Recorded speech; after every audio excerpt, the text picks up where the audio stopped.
computador. Está no computador que é melhor. Pronto. Já está gravando, né? E agora eu vou compartilhar a tela.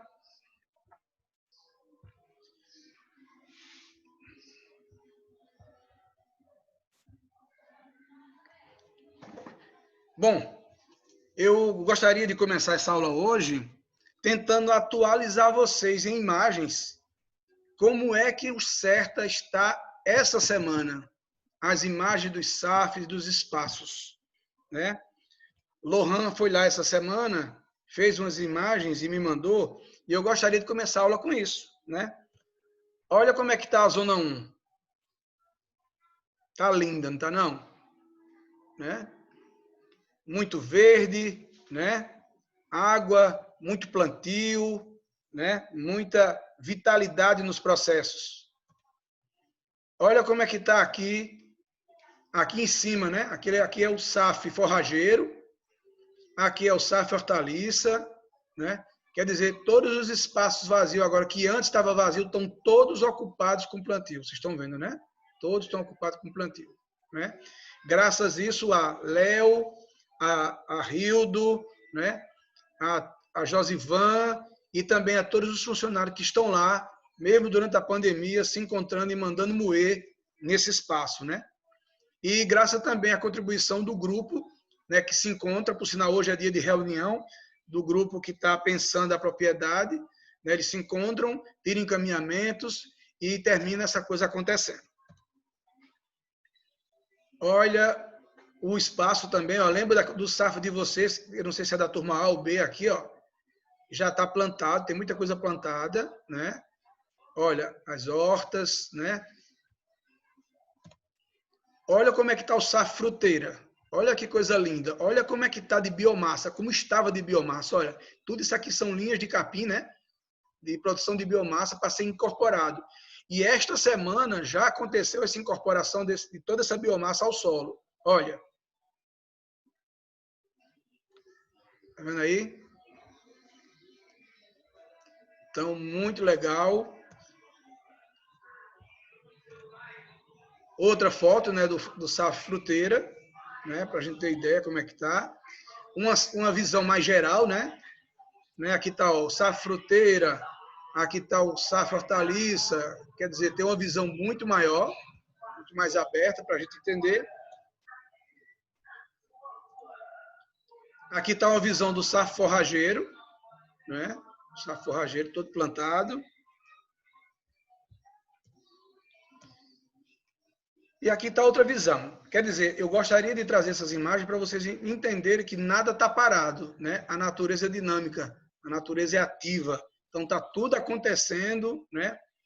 Claro, era bom com vocês, a gente poderia ter até aumentado produção, poderia ter pensado mais coisas, mas dentro do contexto que a gente está vivendo hoje, eu acho que está de bom tamanho, está andando bem, né? E aqui, nessa outra imagem, eu estou trazendo justamente a propriedade dessa Marcha Renze, né? Olha como era areia branca, né? Isso aqui tudo é área que não é a dela, né? Olha como é tudo um areião branco, né? E veja que este quadradão aí é a propriedade dela, né? Que ela já vem trabalhando há vários anos, mas veja que o verde já se destaca, né? A produção já se destaca, quer dizer, essa reticulação, essa preocupação em captar água, em armazenar água e distribuir essa água de uma forma muito mais equânime dentro da propriedade vem acontecendo, né? Aqui outra imagem, que eu vou passar agora, já mais recente, né? Tá vendo que está mais verde ainda a propriedade dela, né? Só para a gente ver que quando a gente planeja, quando a gente pensa e quando a gente usa essa coisa que eu venho trazendo nas outras aulas de escala de permanência, do design agroecológico, da permacultura, do zoneamento, quer dizer, essa interação entre todos esses princípios que vem sendo transferido para vocês, termina dando um processo de articulação entre todos os elementos que compõem a propriedade e faz com que ela dê esse salto de qualidade de produção. Bom, mas a discussão hoje que eu quero trazer para vocês é essa temática aí, né? A escala de friabilidade, né? Que é uma nova forma de enxergar os ecossistemas, né? é uma nova forma mesmo, viu? Para mim, eu tive muita surpresa nesse entendimento e me fez também abrir vários outros ângulos de entender, de olhar a natureza com outra forma de poder entender e ser mais um coadjuvante nesse processo, de ajudar esse processo a que cada vez ele se consolide melhor, né? Então, tá aí essas duas imagens que estão quase que se unindo, né? E vem a temática que é a escala de friabilidade. E o interessante, para a gente começar, né, esse slide foi utilizado, por sinal, no curso que eu, Paulo e Renata participou, e ele trazia muito isso, né? Que a natureza opera em todos, isso é bom ficar bem claro. Você não consegue viver sem natureza, ela opera em você, mas ela também segue padrões, né? Então você também está dentro de um padrão, né? Você não foge à regra, né? Embora que a gente resiste nesses padrões e na forma de entender a natureza, em vez da gente pensar que a gente é parte, né? É mais um, e dentro de um padrão, e quem é inteligente é o sistema e não você, né? E não a gente não é o ser inteligente, quem é o inteligente é o sistema como um todo. Então, é preciso a gente sempre olhar a nossa propriedade, eu vou trocar esse nome, tirar uma propriedade mais agroecossistema, numa perspectiva muito mais holística, né? Como eu coloquei na última aula com vocês. A gente tem que olhar esse todo, né? E quando eu tenho esse olhar de todo e tenho uma compreensão do todo, eu também tenho que gerenciar isso levando em conta esse tudo, né? Então, as regras do gerenciamento também vai ter que ser norteado por essa perspectiva toda holística de qual a gente está falando. E no gerenciamento holístico das propriedades, tem 4 insights que permeiam todo o processo e que direciona esse gerenciamento holístico, né? Então, o primeiro é este, né? Ter essa perspectiva holística, que é essencial dentro da propriedade do gerenciamento, como eu já coloquei. 2, é o entendimento sobre essa nova classificação dos ecossistemas em não friável e friável, né? Uma conexão que existe entre presa e predador, que eu falei na última aula com a gente, que eu mostrei aquelas teias alimentares e fiz muita pergunta para vocês, como é que a gente vai substituir determinados elementos, né? Para poder essa teia alimentar estar sempre acontecendo dentro de nossas propriedades, né? Que este padrão esteja acontecendo. E o outro, né, é uma perspectiva que ele traz muito forte, que é o Alan Savory. Ele traz que é o tempo e não o número de animais em determinada área que causa o sobrepastoreio. Quer dizer, que causa a degradação, que acaba com o pasto, que acaba com a paisagem, né? Então, esses 4 temas aí, eles são insights, né, que ele teve para poder criar esse gerenciamento holístico das propriedades. E hoje, em detrimento da aula, nós vamos falar muito em relação à classificação do ponto 2, porque a semana passada eu toquei muito nessa ação mais holística do processo, né? Bom, então aqui está os 4, né? Os 4 insights, né?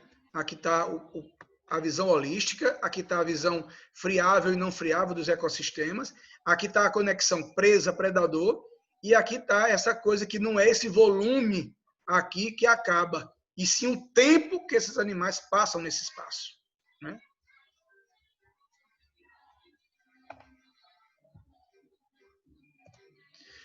Então, um dos insights do gerenciamento holístico é justamente esse de como classificar esses ecossistemas novamente, né? Que o Alan Savory está trazendo isso, e é uma visão bem diferente de entender e de verificar como é que está a disposição desses ecossistemas. Então, a gente precisa logo esclarecer o que danado é friável, né? O que a gente quer dizer com friável. E, segundo o Alan Savory, né, que foi o cara que pensou isso, ele mora na África atualmente, é um africano, né? E criou esse sistema que hoje, em vários países do mundo, já está sendo utilizado essa dinâmica dele, né? Esses insights que ele teve. E ele diz que friabilidade não é a mesma coisa, não é sinônimo de fragilidade. né? Não tem nada a ver friabilidade com fragilidade. Então, a gente já tem que começar a desconstruir já isso. E ele diz que friável é uma coisa que é passível de sofrer fragmentação. Quer dizer, é uma determinada coisa que ela pode se fragmentar, ela pode se reduzir em pó. Quer dizer, ela se esfarela, né? Ela se desmonta, né? Então, isto é o que ele está chamando de friável. Então, se uma coisa é friável, essa que tem facilidade de se fragmentar, a não friável é aquela que não consegue se fragmentar com facilidade, né? Ou, ao contrário. Então, ele diz, ele traz a seguinte coisa: o ecossistema está aí, e ele fez uma classificação levando de 1 até 10. E ele diz que perto do 10, quando está no 10, é um ecossistema altamente friável. E quando está no 1, é não friável.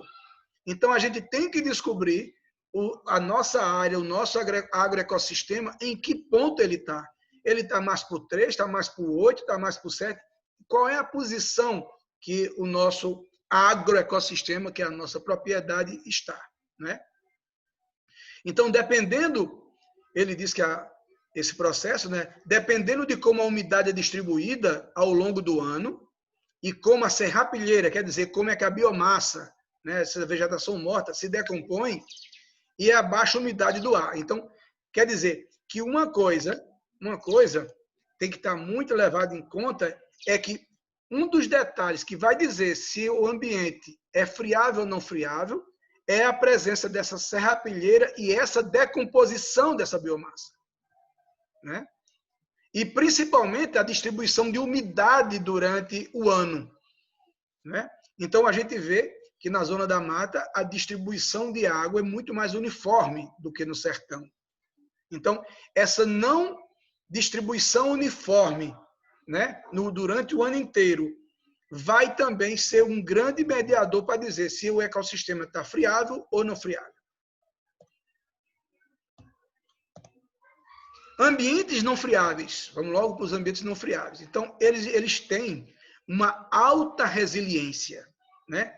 Resiliência é diferente de ser resistente. A gente tem que entender bem isso, né? Resiliência é aquela coisa que, mesmo sofrendo determinadas perturbações, volta ao estado original.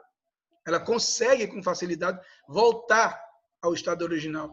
É aquele dito popular que a gente diz assim: enverga, mas não tora, mas não quebra, né? Então, isto é a resiliência. E ele diz que esses ambientes não friáveis têm essa capacidade. Quer dizer, eles têm uma alta resiliência. Não é fácil de a gente mexer com ele e ele não voltar ao que era, a não ser que essa mexida seja muito grande, né? Outra coisa que vai dizer se esse ambiente é friável ou não é a alta umidade bem distribuída ao longo do ano, né? E não confundir com precipitação. Precipitação é a quantidade de chuva que cai num determinado dia, num determinado momento. Então, eu posso ter uma chuva de 800 milímetros de chuva, que é a precipitação, mas essa chuva está bem distribuída durante o ano, né? Está bem distribuída entre os meses, entre os dias. Então, cuidado para a gente não confundir, não misturar, né? Precipitação com alta umidade. A gente está falando que nos ambientes de alta resiliência existe uma alta umidade e essa umidade é bem distribuída durante todo o ano. Outra coisa que é muito interessante é que a mortalidade e a natalidade são periódicas nesses espaços não friáveis, né? E é bem distribuída ao longo do ano. Quer dizer, todo ano, durante todo o ano, todos os meses, tem ser nascendo, tem ser morrendo. Quer dizer, essa mortalidade e essa natalidade, elas são bem distribuídas e são equilibradas. Equilibradas. E a gente começa a perceber que nos não friáveis, que são justamente essas regiões que chove mais, onde tem mais mata, então essa possibilidade é bem mais lógica, né? bem mais viável de se tornar acontecer. Outro detalhe interessante é que a massa vegetal desses espaços está sempre o quê? Verde ao longo do ano, né? Ela não passa por um momento de mudança, quer dizer, está verde e agora está tudo seco, como normalmente acontece nas regiões áridas e semiáridas, né? Então, lembrar, quando a gente já começa a olhar a sua propriedade, seu espaço se você está num ecossistema friável ou não friável, né? E olhando essas características, né? Como é que está a tua propriedade? Ela tem resiliência? Será que a umidade está bem distribuída ou não está? Como é que está essa mortalidade? Como é que está essa produção de massa? Essa massa permanece verde durante todo o ano? Outro detalhe muito interessante é predadores, né? Os predadores nessas áreas não friáveis, eles são sempre solitários e caçam de tocaia, quer dizer, fica escondido para poder pegar a presa, né? Então isso o Alan Savory percebeu muito olhando determinados ambientes que ele viajou o mundo para poder entender cada vez mais isso, né? E ele fazia uma comparação muito grande, comparando as savanas africanas com outros espaços, né?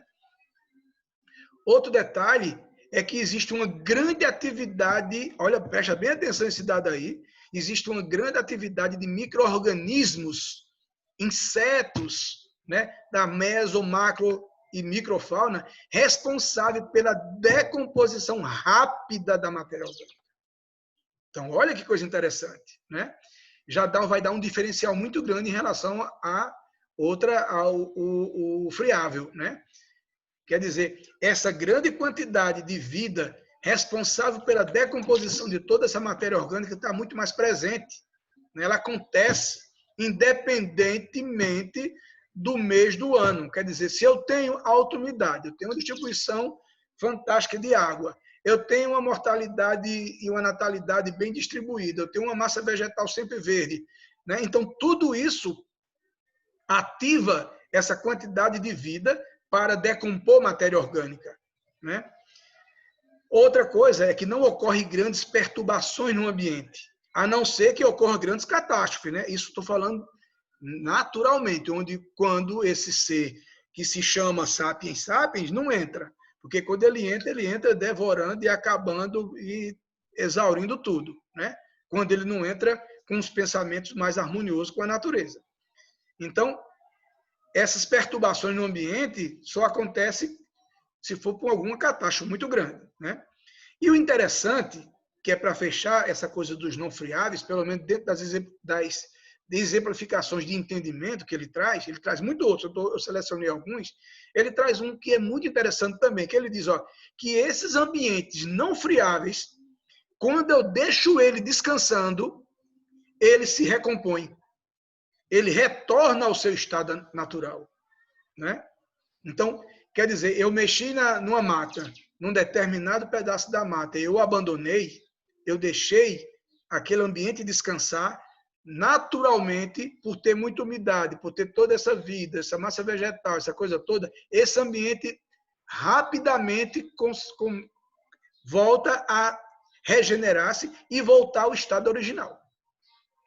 Então, esses pontos, eles são muito norteador para poder a gente olhar nossa propriedade, olhar o nosso ecossistema, qual é o ecossistema que nossa propriedade está localizado e começar a entender isso, né? Vamos agora passar para... Sim, ele tem outra coisa muito interessante, que eu talvez até esquecido disso. Ele diz que nos extremos dessa escala, nos extremos da escala, quer dizer, entre 1 e o 10, os ecossistemas respondem de maneira diferentes à influência igual. Olha que coisa interessante. Vou repetir, olha. Nos extremos, entre 1 e o 10, que é as escalas extremas, o 10 é friável e o 1 é não friável, ele está dizendo que esse ecossistema responde de maneira diferente à mesma influência. Então, por exemplo, o descanso que eu dou numa paisagem, num ecossistema não friável, causa uma coisa. Nos ecossistemas não friáveis, causa outra coisa, né? É completamente diferente. Por sinal, causa muito mais danos nas paisagens friáveis do que na não friável. Então, quer dizer, quando eu penso no meu ecossistema, no meu agroecossistema, eu vejo que ele está dentro de um ambiente não friável, então eu tenho certeza que aquele meu ambiente, ele tem muita mais facilidade de renovação, de voltar a ser o que era antes, né? Se eu deixar descansando, essa mudança, essa regeneração acontece rapidamente. Mas, se eu faço essa mesma coisa numa paisagem friável, tudo muda. é completamente diferente. Quer dizer, os danos são muito maiores. E às vezes não, normalmente são irreversíveis. Quer dizer, esta área não volta ao seu estado original anterior. Não volta. O descanso restabelece a biodiversidade ao longo do ano, né? Então, esta diversidade de planta rapidamente volta, né? Porque existe uma grande quantidade de vida, tem água, tem biomassa, quer dizer, os solos normalmente, às vezes, são muito ricos, porque tem justamente esse acúmulo de matéria orgânica, tem água suficiente. Então, essa distribuição toda ajuda esse ambiente a se recuperar rapidamente ao longo do ano. Tá, aqui vocês estão vendo várias paisagens de ambientes, de áreas não friáveis, né, que estão em recuperação. Olha aí, esta grande quantidade de biomassa, de matéria orgânica e de verde em cima dessa área, tudo isso concorre para ter essa umidade distribuída melhor, né? Essa biomassa alimenta muito mais micro-organismos. Todo esse processo aqui de decomposição enriquece o solo e torna esse ambiente cada vez mais altamente resiliente. Quer dizer, se eu chego num ambiente desse, abandonei, fiz alguma intervenção e eu abandonar, isso volta naturalmente a se regenerar, né? Agora veja que essa presença de biomassa nesse ambiente, por ter água e por ter muita vida micro-orgânica, da mesofauna, da macrofauna, essa matéria orgânica normalmente vai passar por um processo de decomposição muito mais rápido, né? E como tem vegetação verde em cima e tem umidade, normalmente há um ciclo de retorno de biomassa e de alimento da vida, quer dizer, tudo entra numa sincronia onde todo esse processo evolui. Ele é resiliente, ele consegue regenerar-se com muita facilidade. Olha a quantidade de biomassa, né? E o interessante é que os herbívoros devem ser mantidos fora dessas áreas não friáveis. Olha que coisa. Pois esses animais causam distúrbios a esse ambiente. Veja que só aí o cabo tirar aquela vegetação dessa imagem que está lá atrás, aquela matinha, para poder botar pasto, já vai de encontro a todo o processo, né? Já vai de encontro. Porém, nós estamos dizendo que esta colocação aqui de botar uma monocultura e botar os herbívoros nessa área, se eu abandonasse ela depois, ela vai se regenerar. Mas o processo que esses animais que estão presentes aí, esse gado que está numa área não friável, quero ficar bem claro, não friável, que na cabeça da gente, por ter mais água, por ter mais verde, por ter mais tudo, por o capim sair com muita facilidade nessas áreas, a gente acha que é o lugar ideal para eles. E o Alan Savory e alguns outros pensadores estão dizendo que essas áreas não são ambientes propícios para os animais herbívoros, e principalmente de grande porte, como é o gado. Por quê? Porque, veja, numa pastagem dessa, esse gado começar comendo, né? E ele pegou uma determinada torceira de capim, que nós vamos ver mais na frente nessa mesma aula, né? E ele começar a comer aquele capim, e se ele só sair desta área para outra área, depois que ele comer aquele ambiente todo, aquele capim todo, esta área vai entrar em degradação, porque o capim não consegue se regenerar, e daí começa a quebrar todo o ciclo de resiliência que esse ecossistema tinha de forma natural, né? O gado não pertence a esse ecossistema. Para mim, também, para mim foi até um choque, porque ele vai dizer para a gente que esses animais estão muito mais adequados para os ambientes friáveis, quer dizer, os ambientes mais secos. É por isso que ele está dizendo e está trazendo que é uma nova forma de classificar os ecossistemas com outros olhos, levando em conta sempre a base, o padrão e todo da natureza. Agora vamos ver os ambientes friáveis, que vocês vão perceber que é praticamente o inverso do não friável, né? Então, enquanto lá eu tinha uma alta resiliência, nesse eu tenho baixa resiliência. Quer dizer, qualquer intervenção minha que não for bem pensada, esse ambiente não se recupera mais. entra em degradação permanente. Daí é que a gente vê que a desertificação está aumentando nas áreas semiáridas. Quer dizer, as áreas semiáridas estão se transformando em zonas áridas, que daqui a pouco vai ser verdadeiros desertos. Outra coisa, se na não friável era alta umidade, aqui é baixa umidade e mal distribuída ao longo do ano. Olha o risco aí, né? Quer dizer, além de ser pouca água, é mal distribuída, né? Então, isso causa problemas se a gente não saber mexer com esse agroecossistema nos espaços que são não friáveis. Outra coisa é que períodos prolongados de seca, né, onde a ausência de umidade causa sérias dificuldades à manutenção da vida, isso é muito sério, né?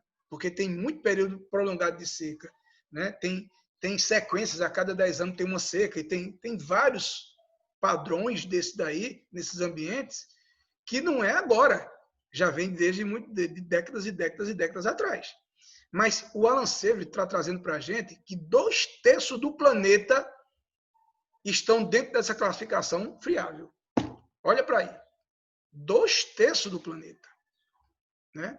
Então, essa umidade inconstante, com períodos prolongados de seca, é muito ruim para esses ambientes, embora que isso é o padrão daquele ambiente. Então, eu tenho que saber como vou lidar com esse ambiente, já que isso aí é normal, faz parte, né? Eu não vou acabar com o sertão, né? Eu tenho que aprender a conviver com ele. Outra coisa muito interessante é o crescimento explosivo de populações vegetais e animais durante o período úmido, né? Você veja, no sertão está tudo seco. Choveu, pum, dá um boom de desenvolvimento, de nascimento de planta que com 2, 3, 4 dias, uma semana, está tudo verde, né? Então, esse crescimento explosivo da população dos vegetais e animais durante esse período, né, é muito porque tem umidade naquele processo, naquele momento. Embora que depois essa umidade vai acabando, então toda essa vida começa a entrar em senescência, em se readequar novamente ao ambiente, já que aquilo é característica daquele ambiente, é padrão daquele ambiente, né? Onde o agricultor normalmente vai de encontro, né? Vocês viram no último texto que eu escrevi, eu trago muito essa colocação. Quer dizer, a gente está num ambiente friável, estamos vivendo num ambiente friável em algumas regiões.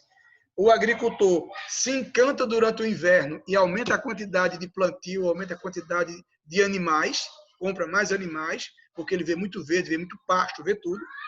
E o danado é que, quando vai terminando esse período das chuvas, todo o ecossistema, né, friável vai entrando em enxugamento, vai diminuindo, vai hibernando muitas dessas plantas. E o danado é que o agricultor normalmente continua, às vezes, com a mesma quantidade de animal, né? Quer dizer, ele é o ambiente enxugando, diminuindo e ele querendo manter toda aquela vida animal e vegetal que ele está cultivando. E aí há o choque, né? Há o choque. É quando pensa em vender os animais, né? Os animais já estão muito magros, já não tem mercado para aquilo, já não vale um preço. Muitos animais vai perdendo toda a massa corporal que ganhou durante o período de muita umidade e por aí vai, né? Então é preciso a gente que está mexendo com agroecologia. Daqui uns dias nós somos design de agroecossistema, tem que pensar, levar em consideração essa coisa do friável e não friável nos nossos designs que nós vamos propor, né? Outra coisa muito interessante é a morte anual maciça de material vegetal sobre a superfície do solo durante o período de seca. Quer dizer, muitas plantas morrem, muitas plantas hibernam, né? Mas tem uma boa parte de plantas que morrem, né, durante a seca, né?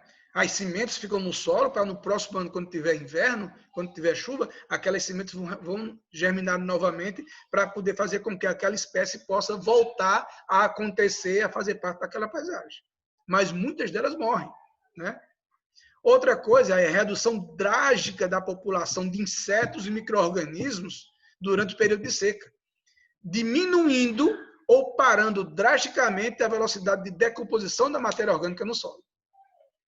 Então, quem anda pelo sertão, e tem muitos alunos que fazem parte desse espaço, desse bioma, sabe que durante a seca, né, muita matéria orgânica não consegue se decompor porque não tem umidade. não tem umidade, não tem vida no solo, porque praticamente morre, né? Então, tudo entra no processo de parar, de esfriar. Então, essa decomposição que pode acontecer nessa matéria orgânica do período seco, às vezes é oxidação e não decomposição, né? Não acontece decomposição porque não tem a presença de água. E logo, se não tem água, não tem a vida, a biota do solo não está presente na sua plenitude. Outra também coisa é que os predadores que caçam nesses espaços, né, trabalham em grupo. Eles caçam em grupo, né? E isso o Alan Silvey percebeu muito nas savanas africanas e em outros países e outros continentes que ele visitou, né, principalmente também na Austrália, esta coisa da presença, né, de predadores, né, que terminam arrodeando e eles caçam em conjunto, né, diferente do outro. Agora veja, o descanso numa área dessa não friável não restabelece a biodiversidade. Olha que coisa. Enquanto a outra, o descanso restabelece, o descanso não restabelece essa biodiversidade, né? Aí ele traz uma colocação muito forte, que eu botei aqui, né? Se observarmos os lugares do globo onde civilizações humanas floresceram em áreas friáveis, todas elas se transformaram em deserto ou quase desertos, né? Então, isso é muito forte, né? Olha aqui, a gente está com imagem de uma área, de uma caatinga, né? Vocês estão vendo que tem muita matéria orgânica seca, em pé. Muitas dessas estão hibernando, mas muitas daqui também já morreram. Mas tem muita biomassa, porque na queda das folhas, né? Das folhas caducifólias, cai, cobre o solo, mas essa matéria orgânica não consegue se decompor, porque não tem nem umidade e nem tem vida nesse solo. Pelo menos nesse momento climatológico dessa estação que está apresentando aqui agora.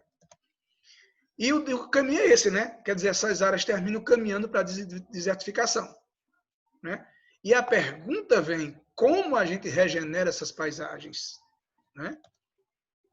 Como é que a gente faz? No período de inverno, olha a intensidade de verde no sertão, né? E isso acontece, gente, quem é sertanejo sabe, e quem não conhece muito bem, mas isso dentro de, às vezes, 2, 3 dias está desse jeito. O verde é uma explosão grande, né? Outra imagem seca. Então, imagine que várias dessas plantas já morreram, mas elas não conseguem voltar para o solo porque elas estão em pé, né? Elas continuam em pé. Então, seca, morre, mas continua em pé. Então, mesmo que chegue o período de inverno, se elas continuam em pé, seca e morta, elas não vão contribuir com a devolução de biomassa para o solo. Eu não sei se eu estou me fazendo entender nesse processo agora. Veja o que eu estou dizendo. Ó. Muitas dessas plantas que estão nessa imagem aqui, umas estão em dormência, hibernação, outras estão mortas, né? Então, essas que estão de um determinado período que as plantas soltam as folhas, cobrem o solo, mas aquelas folhas simplesmente não vão entrar em decomposição, né? Elas podem até diminuir a temperatura do solo, que é para pelo menos manter um pouco de vida que ainda está lá dentro, né? Mas muita daquela vida, daquela biota, morre. Mas o danado é que essa biota, quando volta o inverno, quando volta o período de chuva, essa biota precisa comer. Então, muita dessa biomassa, que era para ter deitado no solo, que era para ter morrido, ter encostado no solo, continua em pé. Então, esta biomassa que continua em pé não vai entrar em processo de decomposição, a não ser que haja alguma intervenção de algum animal ou de algum do próprio ser humano para poder devolver aquela biomassa para o solo. Aqui está uma espécie de uma pradaria quase savana, né? Isso aqui no Brasil. E vocês estão vendo que uma das formas de melhor recuperar os solos nesses espaços friáveis ainda se chama com capim. Olha que coisa. Isso também eu já tinha percebido, mas nunca tinha levado a esse contexto como ele está trazendo. Quer dizer, as raízes dos capins são muito profundas e eles cobrem o solo, às vezes, de uma rapidez muito grande, né? Mas o problema é que para esse capim também voltar a fazer parte do processo de alimentar a biota do solo, esse pasto que vocês estão vendo aí tem que deitar no chão. tem que encostar, tem que colar. A vida do solo tem que encostar, tem que chegar nesse material. Aqui do mesmo jeito, não é? Como é que esse capim aqui vai voltar para incorporar a biomassa no solo?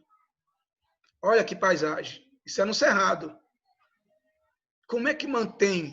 Como é que esse ambiente aqui, que anteriormente devia ter muito herbívoro, né? Muito herbívoro na pré-história, né?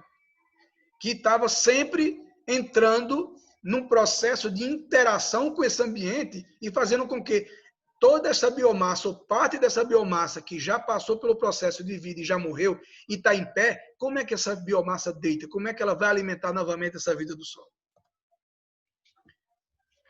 Então, durante 5 ou 7 meses, né? Durante 5 ou 7 meses, não acontece a decomposição dessa matéria orgânica nesses espaços não friáveis. Não acontece, né? A cobertura morta não é eficiente, né? O material oxida em vez de se decompor, né? O estômago, olha que coisa interessante, o estômago do animal, nesses espaços, faz a decomposição, substituindo os micro-organismos do solo. Já que não tem água naquele espaço, então quando os animais terminam comendo aquele pasto, aquele material vai ser ou pisoteado, ou parte desse material é consumido. Quem vai fazer o processo de decomposição começa no estômago dos animais a partir das bactérias que estão lá dentro do estômago, né? Então, quando ele devolve para o solo, ele devolve, além de devolver biomassa já pré-digerida, além disso ela sai úmida, né? E também rica em micro-organismos, alguns micro-organismos que estavam dentro do estômago do animal. Então, esta é uma das grandes alegações que o Alan Severo traz da importância da presença desses animais nesses espaços friáveis, para poder recuperar esses espaços. Então, está aqui ó, uma técnica medindo e olhando, depois que o gado passou por essa área, o que ficou, como ficou. O gado já passou aí, né? Então, vocês estão vendo que tem muito talo de capim em pé, que não entrou em decomposição, e aquele capim, parte dele vai secar, mas vai continuar em pé. Vai continuar em pé. E ele, naturalmente, ele não vai deitar no chão. Não vai. E isto, às vezes, até atrapalha a brotação nova. Entende? Deixa eu ligar aqui, que já deu sinal aqui que ia descarregar meu computador. Vamos lá. Aqui também, ó, o gado já passou, mas neste espaço aqui, vocês percebam que o gado comeu parte, os herbívoros, vou chamar os herbívoros, né? Pode ser cabra, pode ser gado, passou por aqui, comeu a parte, mas como tinha uma grande quantidade de animal concentrada no ambiente, parte foi comida e parte foi pisoteada e esse capim encostou no chão, deitou no chão. Quer dizer, esse animal praticamente fez uma cobertura morta nesse espaço, né? As patas dele terminam pisoteando, picando, quebrando, macerando, quer dizer, fazendo o papel da friabilidade. E, além disso, quando esse material encosta no chão, que recebe urina, que recebe fezes, e a vida do solo, esta vida do solo naqueles espaços, porque tem urina e fezes e biomassa deitada, os micro-organismos vão começar a decompor, incorporando toda ou liberando os minerais para aquele solo, tornando esse solo, fazendo com que novas plantas possam crescer, mesmo às vezes com baixa umidade. Mesmo às vezes com baixa umidade. Então, diante disso, eles fez vários questionamentos, né? Aí vem um questionamento: por que é que nessas áreas a biodiversidade não se restabelece? Por exemplo, em áreas friáveis. Por quê? Por que a presença do ser humano aqui se transforma em algo negativo nesses espaços? O que ocorria antes da presença do ser humano que mantinha esses espaços friáveis, nesses ambientes com baixa resiliência, em condições para que o ciclo da vida continuasse? Como é que isso acontecia anteriormente? Não é? Como é que isso acontecia anteriormente? Dentro de várias classificações ambientais, né, ele explica que existem áreas facilmente perturbadas por uma série de forças e comunidades robustas que aguentam muito mais esse abuso. né? Esses ambientes aguentam, né? Outra confusão que acontece com muita frequência é acreditar que a vulnerabilidade de determinados ecossistemas aos processos de desertificação está ligada somente ao índice pluviométrico. Não tem nada a ver. Muita gente acha que o sertão é daquele jeito e está ficando daquele jeito porque não está chovendo, é pouca chuva, e não só é isso. Isso se dá por causa também da correlação que os dois extremos da escala têm com esse índice. Entretanto, essa vulnerabilidade é determinada mais pelo grau de friabilidade do que pela precipitação total daquele ambiente. Isso eu quero que fique bem claro para vocês, né? Logo, quanto mais perto chegamos do 10 na escala, quer dizer, da friabilidade, mesmo com índice pluviométrico entre 750 e 2.000 milímetros, até menos, mais rápido a região vai deteriorar sob as práticas da agricultura moderna que o homem está usando. Mas isso não é para indicar que o não friável signifique não vulnerável à deterioração. Como os grandes desmatamentos das florestas tropicais deixam claro também que acaba com tudo, né? Os grandes desmatamentos. Agora veja como é interessante isso. Todos os ecossistemas se encontram em algum ponto entre 1 e 10 na escala. Tá? Então, a maneira mais fácil de determinar onde é olhar várias áreas dentro do mesmo ecossistema e avaliar como a maior parte da vegetação está se decompondo. No extremo não friável, a decomposição será 100% biológica. Entenderam? Quer dizer, num espaço onde tu está vendo que está acontecendo a decomposição muito rápida, tudo, porque esse espaço está acontecendo pela vida do solo, pela biota do solo. E isso diminui regularmente na medida em que um ecossistema se aproxima da friabilidade. E a decomposição física e química aumentam. Então, você deve se preocupar como a maior parte da matéria orgânica se decompõe ao longo do ano, principalmente nos seus espaços onde nós estamos atuando. Outra forma de identificarmos o grau de friabilidade é a quantidade de solo exposto que encontramos numa determinada área. Né? Se está exposto é porque ele não está conseguindo se regenerar. Isso porque na ponta, né, o não friável da escala, é extremamente difícil, se não impossível, de criarmos grandes áreas de solo exposto e mantê-las assim. Quer dizer, num ambiente não friável, dificilmente eu consigo manter ele sem se regenerar, a não ser que ele esteja num estágio de degradação muito grande, né?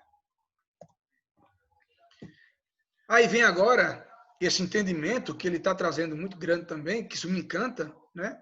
Ele diz o seguinte: falamos muito em sucessão natural, especialmente quando tratamos de sistemas agroflorestais, mas frequentemente nós esquecemos da fauna e da flora que evoluíram juntas. Então, normalmente, a gente monta os nossos agroecossistemas, os nossos SAFs, né? Mas a gente não inclui os animais no processo. Não inclui os animais. E os animais evoluíram conjuntamente entre os vegetais e os animais. Era um processo lógico de evolução de ambos. Né? Então, esquecemos a interdependência entre os insetos, entre os animais e as plantas das mais variadas espécies. Nos ecossistemas friáveis, como as savanas africanas e as pradarias norte-americanas, eram as grandes manadas de herbívoro em constante movimento migratório que complementavam a umidade, olha bem, complementavam a umidade relativa por meio da urina e das fezes. Né? A altíssima densidade dessas manadas, devido à conexão presa-predador, também ajudava na decomposição da matéria orgânica por meio do pisoteio. O que eu quero dizer com conexão presa-predador? Vocês estão vendo nessa imagem aí embaixo? Quer dizer, essa grande presença adensada desses herbívoros, para poder ficar desse jeito, tinha predador ao redor dessas grandes manadas, né? Controlando. Claro que era um controle natural, era espontâneo, porque eles estavam lá tentando pegar algum ser daquele que se desgarrasse desse bando, dessa manada. né? Mas o danado é que, por ele estar no entorno, era como se por acaso fosse um bocado de vaqueiro que está levando essa manada para determinados ambientes. E esta quantidade adensada de animais, comendo, pisoteando, fazendo cocô e xixi, e além desses processos de digestão, devolvendo o material pré-digerido para o solo, isto recuperava essas paisagens. Mantinha essas paisagens vivas e regenerava. Porém, esses animais não ficavam parados. Então, eles estavam sempre em movimento migratório, estavam sempre andando, se deslocando para outras áreas. Então, o período desses animais nesta área era muito pouco tempo, porque eles estão em estado de migração, né? Tá aí os bisões também, né? Nas pradarias americanas, também essas manadas faziam isso. Então, nos ecossistemas friáveis, um número relativamente alto de grandes herbívoros em manada, mantidos concentrados e em constante movimento como esses animais, se comporta naturalmente na presença de predadores que caçam em grupo, é vital para se manter a saúde dessas paisagens que pensávamos que eles destruíam. Então, tem muita gente, né, alegando que quem hoje o gado é que destrói todos os ecossistemas por aí, né? O problema não é o gado, como tanto o Alan Servo traz, como outros pensadores, e por sinal, no curso que nós fizemos com o Eurico Viana, ele traz muito essa colocação, dizer que o problema não é o gado, o problema não são os herbívoros, o problema é o sistema de criação que está sendo aplicado a esses animais. Então, o que causa degradação de pastagem é o tempo e não o número. Então, se eu tenho um grande número de animais, mas eles estão em estado migratório e estão fazendo todo esse processo, significa que todo esse solo, todo esse ambiente vai ter uma recuperação fantástica. Olha aí, zebra. Então, imagina como é que tantos animais grandes conseguem sobreviver na savana.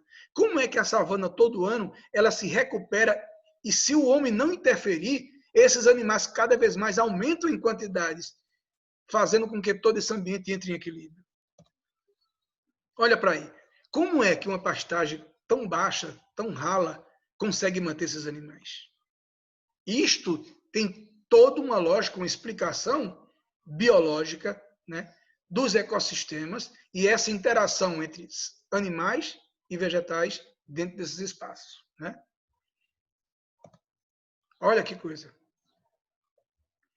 Então, é preciso a gente entender isso para quando a gente for desenhar, que seja na zona da mata, que tem...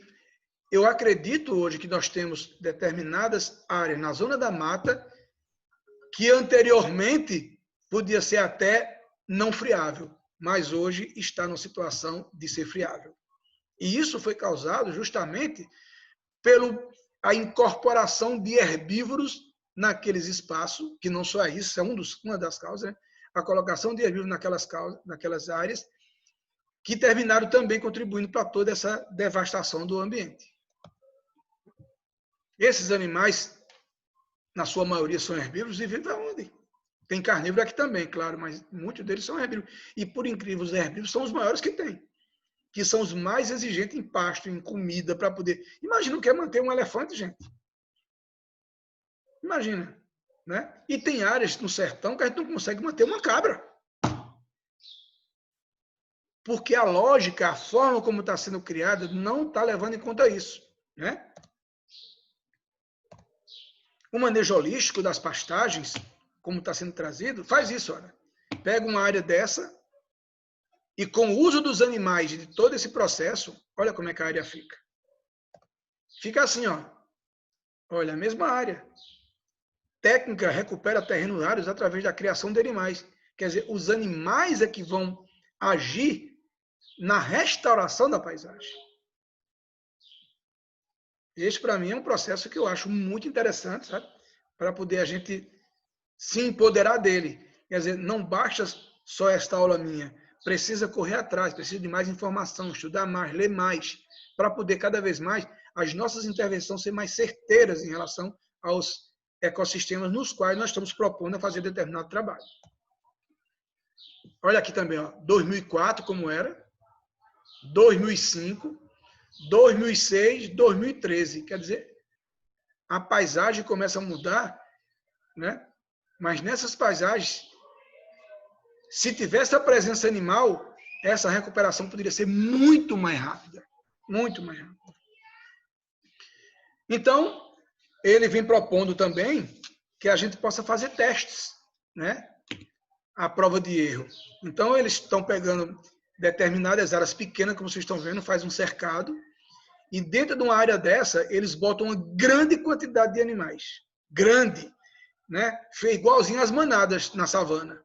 Porém, os animais passam aí dentro, no máximo, 1, 2, 3 dias, no máximo. Porque quando o animal come parte desse capim, né? Vocês vão ver nas imagens daqui a pouco, quando ele come parte daquele capim, ficou muitas partes que foram comidas, mas com 2, 3 dias depois, essa torceira que foi comida já está rebrotando. E se os animais continuam dentro dessa área, o que ele vai fazer? Vai comer também a rebrota. Então, o que acontece? Essa torceira de capim ou pasto dessa área entra em degeneração, entra em degradação, não vai ter mais e todo o processo é desativado, né? Então, é como fazer isso, olha. Como fazer isso? Como ter um pasto desse que ele seja rotativo, que ele rode muito mais rápido dentro do processo. E olha, lembrar que isso daqui, ele está trazendo propostas para as áreas friáveis. Para as áreas friáveis. Então, ele está trazendo um exemplo, né? Que 11 piquetes, eles fizeram um teste lá com... Veja, isso não é um teste só, viu, gente? Eles fizeram muitos testes. Isso já vem sendo utilizado em várias partes do mundo. Então, ele diz que 11 piquetes, com 180 dias de recuperação, em 110 hectares. Então, o tamanho médio do piquete era 10 hectares, e o tempo médio de uso, 180 dias de uso, era de quantos dias? 18 dias. Então, está aqui um exemplo. Olha essa figura. Aqui são linhas SAF sucessionais, né? Essas linhas aqui, tá vendo? Ó? SAF sucessionais. Tem cerca aqui, ó. Tem uma cerca desse lado, tem uma cerca do outro. Aqui também era para ter, né? Aqui sucessivamente. E aqui está o gado, ó. Então, isso daqui é o primeiro piquete. Aqui é o segundo, terceiro e assim sucessivamente. Então, este gado aqui tem uma cerca aqui, ó. Que vocês vão ver na outra imagem. Tem uma cerca aqui que impede que esses animais vá para o restante do piquete. Então, ele passa 1, 2, 3 dias aqui. Depois, essa cerca aqui vai mais para frente. E isso aqui vai ficando para recuperação novamente. E assim vai, né? Vai e volta, vai e volta. Então, a lógica do pastejo rotativo é um pouco diferente do que o Voisin dizia. Voisin foi um cara que propôs muito o manejo rotacional, mas tem que ser rotacional e racional. Quer dizer, a mistura do Voisin com essa racionalidade que está sendo trazida agora, então esses pastos se recuperam muito mais rápidos. Está vendo onde o gado já está? E esta área daqui de trás, toda ela entra em recuperação, né? E aqui tá os coxos de água, né? Tem uma mangueira, aqui tem um coxo com água, que por sinal, até alguns meses atrás, eu conversando com o Miguel, que está participando dessa live aqui, né? Miguel mora aqui em Caruaru, né? Mas a propriedade dele é aqui pertinho em Altinho. Então, ele tem uma área lá e eu propus isso para ele. Né? Ele ficou balançado, mas depois não deu mais retorno, muito assim. Mas ele dizendo que a grande preocupação era a água, né? Então, aqui o cara estava mostrando uma solução, que era o bebedouro, ele não é fixo, ele anda, né? Então, o bebedouro estava aqui, tá vendo? No meio, e agora ele já está aqui no outro pasto, só para mostrar, né? Pontos de água a cada 2 pastos. Né? E o ciclo das gramíneas, né? Então, veja, aqui está uma gramínea em crescimento, né? Olha a quantidade. Vocês percebem que quando vai arrancar capim, a quantidade de raiz é muito grande, né? É um faixa de... Então, o capim tem uma grande facilidade de recuperação de solo, porque ele tem uma cabeleira, um sistema radicular muito grande, e por o gado estar comendo, os animais estar comendo, então parte daquela raiz vai morrendo e vai virando biomassa para o solo, que vai alimentar uma vida. Como o solo está coberto com capim, tem umidade, evita evaporação, quer dizer, tem todo um ciclo por trás aí. Então, esse capim está em crescimento, Mas veja, folhas pontudas, né? Beleza, está crescendo. Mas olha o que acontece, o gado começou a comer. Quando o gado começa a comer, quando ele termina de comer, rapidamente vai ficar assim, ó. Se esse capim aqui, se esse capim ficar em pé, capim já velho, com essas, isso, a recuperação desse solo vai ser pouca, porque esta toda biomassa era para depois o quê? Cair no solo pela presença dos animais que faziam parte desse bioma. Então, ó, capim restaurado, vocês estão vendo que tem folha nova, e as folhas secas ainda estão em pé por aqui, tá? Mas veja, quando ele diz que o gado pasta, que o gado come, que o gado faz cocô, que o gado urina, então veja que agora eu tenho um capim que foi comido, foi todo cortado, ele com 2, 3 dias vai entrar em rebrote, mas em compensação, olha a quantidade de esterco, olha a quantidade de urina. Então há uma palhada aqui em cima, ó, há uma palhada, porque muitos dos capins foram pisoteados e criou uma capa. Então essa proteção, olha aqui, ó, dá para ver na foto. Então esta proteção recupera, alimenta toda a biota do solo, mantém a umidade e faz com que essa paisagem se recupere. Então está aí, né, o gado solto nesse ambiente. Se a gente deixar desse jeito, o que acontece? Ele sai selecionando o que vai comer, né? Ele seleciona o que vai comer, e o outra parte que não foi comida termina ficando capim seco, parte seca, e a tendência daquele capim, a regeneração é muito difícil de restabelecer a vida do solo.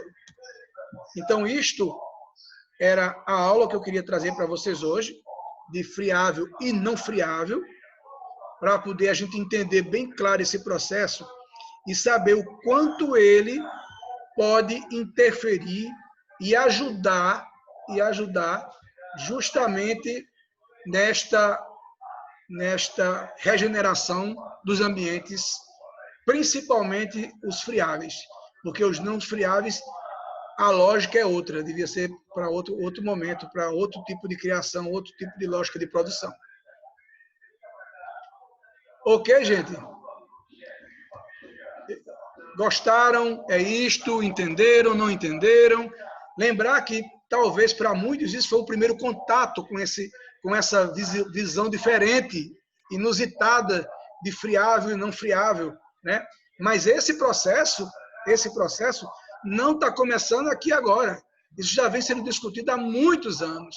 O problema é que para esses conhecimentos começarem a chegar aqui leva um certo tempo. Que bom que eu, Paula e Renata, que está presente aqui, nós fizemos esse curso e começamos já a pensar, a trazer essas informações para que a gente possa correr atrás e buscar mais conhecimento sobre isso, né? Mas eu acho, como professor, como um cara que vem trabalhando há muito tempo agroecologia, eu acho que isso tem uma visão muito inovadora, diferente, e eu acho que tem uma racionalidade na lógica, entende? De cada vez mais buscar entender esses ecossistemas. Bom, eu queria ouvir alguns, se gostaram, se não gostaram, né? E a aula foi essa.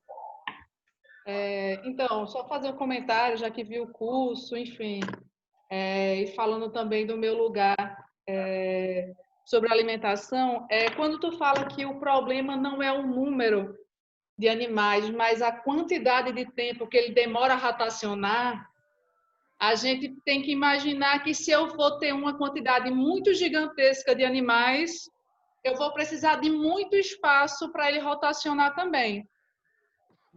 E aí não é tão simples assim dizer que o problema não é a pecuária. Então, eu acho que para fazer um manejo holístico, pelo menos na minha visão, e possibilitar uma restauração de paisagens, que eu acho que é a proposta, esse sistema parece ser muito interessante. Mas eu acho que a gente também tem que voltar para a gente e pensar no nosso consumo. Não estou falando em parar de comer carne, estou falando em redução. Porque se a gente imaginar a quantidade de pessoas que tem no planeta e com o hábito alimentar que nós brasileiros temos, por exemplo, de comer carne todos os dias, às vezes mais de uma vez por dia, o planeta não comporta. E aí gera até uma questão de classe, assim, uns podem e outros não podem. Quem é que pode? Quem é que não pode? Então, o manejo holístico também requer uma consciência no consumo. Claro, sem sombra de dúvida, Paula. Concordo contigo em gênero, número, grau e outras coisas que possam existir, né? Mas também acho que nessa questão da gente trabalhar esse manejo, não quer dizer que eu tenha que botar uma grande quantidade de animais. Eu vou usar a proporção. Quer dizer, se eu tenho um espaço pequeno, eu vou ver qual a quantidade de animais que aquele ambiente suporta em termos de quantidade, né? Se eu, por exemplo, eu tenho 2 vacas ou 3 garrotes, né? Então, é claro que o meu espaço de rotação vai ser bem pequenininho. Então, eu vou fazer com que esses 3 animais eles não tenham uma grande área para eles pastar. Ele vai ter um espaço delimitado pequeno, que eles vão estar mais adensados, mas ele vai ter, claro, vai passar no máximo até 2, 3 dias nesse espaço e vai rotacionar, né? Então, é lógico que isso quer dizer, isto é uma abordagem nova, a gente tem que lembrar, nova para a gente, né? Mas já tem muita gente testando, né? Eu acho que, por ser uma abordagem nova para a gente, eu acho que aguça a vontade de conhecer mais, de entender mais, de correr atrás de mais informação sobre isso, né? Eu estou correndo, eu estou fazendo isso. Eu estou entrando em contato, vez por outra, com o Eurico Viana, né? Mais uma vez. Eu sei que ele tem uma determinada visão de algumas coisas que às vezes choca com alguns grupos, eu sei disso tranquilamente, como a minha também, como de tantos outros, mas eu acho que a gente correr atrás dessas informações, a gente pode encontrar determinadas formas mais, como você colocou, mais consciente de uso e de consumo, né? Acho que é por aí o caminho. Gostaria de ouvir outras pessoas.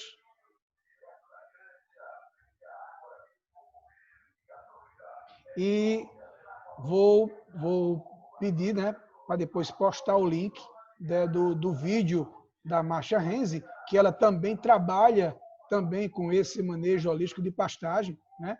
E o animal lá que ela mais trabalha lá é os caprinos, né, que são os que ela tem mais facilidade lá. E ela trabalha também nesse sistema e ela coloca o quanto isto ajudou no processo de restauração daquela propriedade que eu mostrei no início, que é a presença dos animais, né?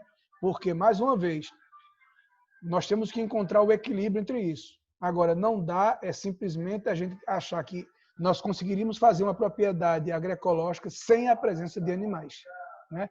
Porque os animais evoluíram juntos, né? Eles estão na natureza de forma conjunta, e não num canto estão os animais e outro estão os vegetais. Tem uma interação aí que a gente precisa cada vez mais pensar nos nossos designs, como é que a gente inclui esses animais, não necessariamente para ter o animal para matar e comer, né? Se a pessoa é vegana, tem outra forma, outra lógica de consumo, né? Os animais vão fazer parte do processo porque eles merecem viver naquele espaço também, entende? É como criar essa interação. Exatamente. Pois é. E assim, eu percebi assim, você abordou uma área de savana, uma área, né, do sertão, e que a perspectiva não é da pecuária e dos grandes pecuaristas. A perspectiva é da biodiversidade dos animais naquele bioma e da importância dele na característica específica do bioma para o processo de restauração do bioma. Então, o que está em jogo não é o consumo, né? E nem está para servir o humano, mas para a biodiversidade e para para a biodiversidade daquele ecossistema. Então, a gente tem que pensar esse novo conceito que chega, que é novo para a gente, mas é velho para muitos que vêm estudando, né? A agrofloresta, a agroecologia, esse conceito do friável e não friável, eu achei interessante. Pois Agora, é. perguntando também, o sertão, a gente sabe historicamente, e se vem dizendo muito, eu não tenho propriedade disso, porque não sou sertaneja, mas tem da biodiversidade, da riqueza que é o sertão.